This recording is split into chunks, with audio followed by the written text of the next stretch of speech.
Thank you, Paulina, the President. It's an honor and a pleasure for me to give the speech. Usually I was sitting there and giving the word to whoever has the speech, but today I think it's my turn to deliver. Sorry. So, I love Barcelona, but I live in Florence. And if you live in Florence, then you realize that the so-called Renaissance, which was a revolution, a humanistic revolution, it was the work of just few guys, that they knew each other, that it goes through the centuries. Of course, it's not just one generation, but there were not that many. It goes from Masaccio, Brunelleschi, and those people, they knew each other. They criticized each other, of course. And they also understood that they had to learn from the past. Like Brunelleschi went down to Rome to understand how they could build. That was an open problem then, the Duomo. And it goes all the way to Michelangelo and Leonardo.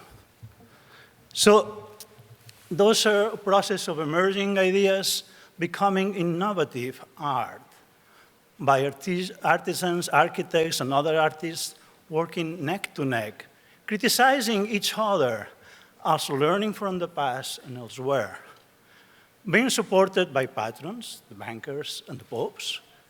This is a process of ideas and institutions. That was the Florence of the Fiorino, a fairly open society. And this, sometimes we think of art as being very different in size, and it is, but there are elements in common. And Popper describes the process of learning by saying, the process of learning of the growth of subjective knowledge is always fundamentally the same. It's imaginative criticism. And that's what those guys were doing. Of course, after the 1500s, Italy just doesn't keep at the same speed and age. Spain and France, they were not very friendly at that time. But it is later on that this process develops with Enlightenment. The European Enlightenment was a multi-phase phenomenon, much of it concerned with natural law and justice, religious and political tolerance, human rights and freedom, inequality, legal reforms, and much else. At the deepest level, however, the common denominator was the belief in the possibility and desirability of human progress and perfectibility through reason and knowledge. This is what the best economic historians, like John Mokier, tell us. And that's how we understand what is fundamental for growth. And this was a systematic process of accounting for ideas and knowledge through encyclopedias, on having societies everywhere in Europe of this presentation, dissemination, critique of all these ideas. That was a web of institutions, fairly different from others, but that allowed for people to move from one place, and they were not like from some places, end up maybe in Glasgow, like Adam Smith. So this is the idea of having ideas and institutions in Europe on the Enlightenment. There was a long process of the 17th and 18th century of having this belief, even if there was no delivery at the moment. But then it went from the Enlightenment to a more understanding of the deep science behind some of innovations. So that's when you start having science-based innovations, and it was the heritage of the Enlightenment which led to the Industrial Revolution. And that's where growth starts. Not very strongly at the beginning, but that's exactly when it starts kicking out.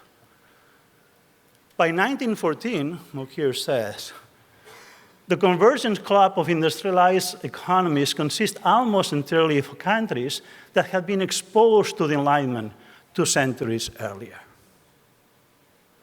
And we can see this in the map of Europe. Spain was not one of them at that time. And then it grew, of course, went up. So when we are at in 1900, that was the exposition of Paris, one of these big fairs. It was a show casting of advanced economies as open and innovative economies. That was the time that one could cross Europe and many other countries without a passport.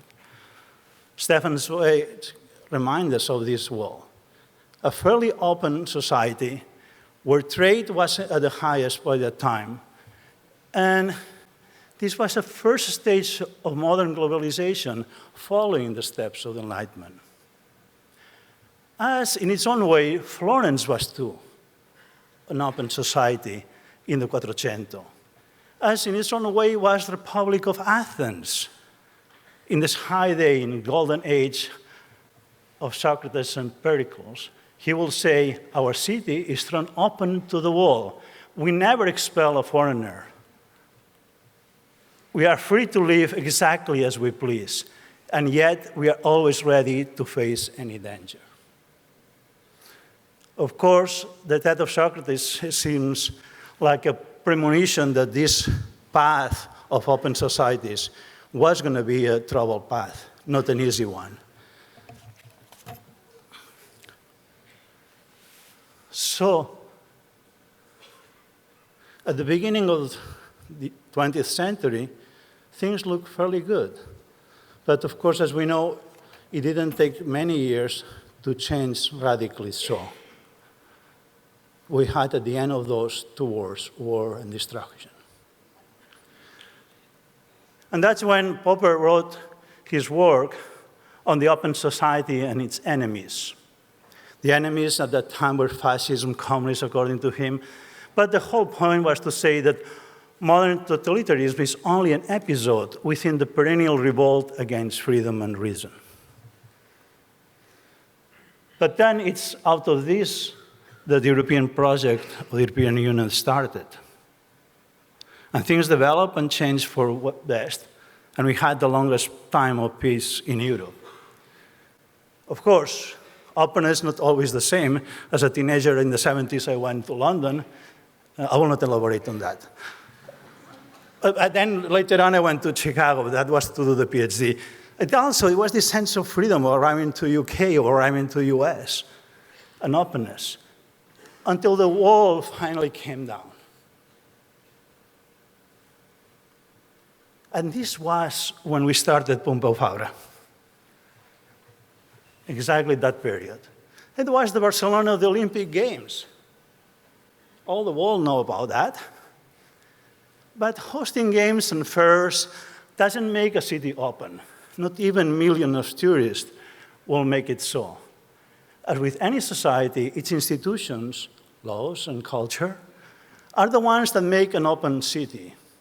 Barcelona had a tradition of being a cosmopolitan city, and I think we tried our best with Pompeu Fabra. But then later on, we also wanted to keep and include all the other economies involved in research and active research in Barcelona.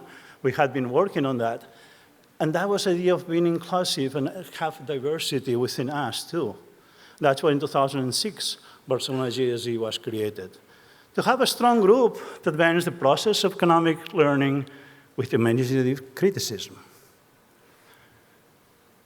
But now, almost 30 years after the wall came down, us and them is back. In the form of populism and nationalism, it's us and them again. With Trump, the Twitter, with Brexit, with many other things. It's all over the place. And sociologists write books like this one on how fascism works, the politics of us and them. Remind us nightmares of 100-year past. But hopefully, this time will not be war and destruction. But in this period, we have learned a lot in social science, much more than at the times that Popper wrote the book. But it may well be that in our new global society of our smartphones' visions, that's what we see. Some of you might have seen this.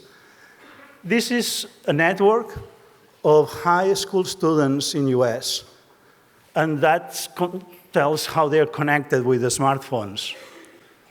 And you can see they are fairly connected, except in two groups. It happened to be one black, the other white. And it's not just a problem of high school kids in the US. This is how it was the connection within the Senate, US Senate in 1990. All these links means that even they were Republicans and Democrats, many times they vote together. And that's how this is how it looks now in 2015, completely divided.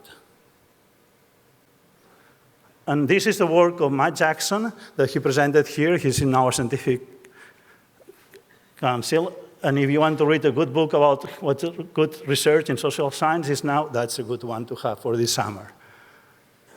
The problem is precisely this, that a very divided society, it's unlikely to be an open society.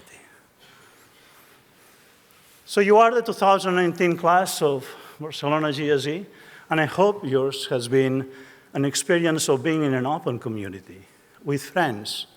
Why not for life? Make them for life. From elsewhere, an experience of practicing and being exposed to criticism, helping you to get the best out of you. And now you're a member of BGSE Alumni Network, just after you get the diploma, so make it strong and open. And as he said, we must go on into the unknown, the uncertain and insecure, using what reason we may have to plan as well we can for both security and freedom. Not bad. Thank you.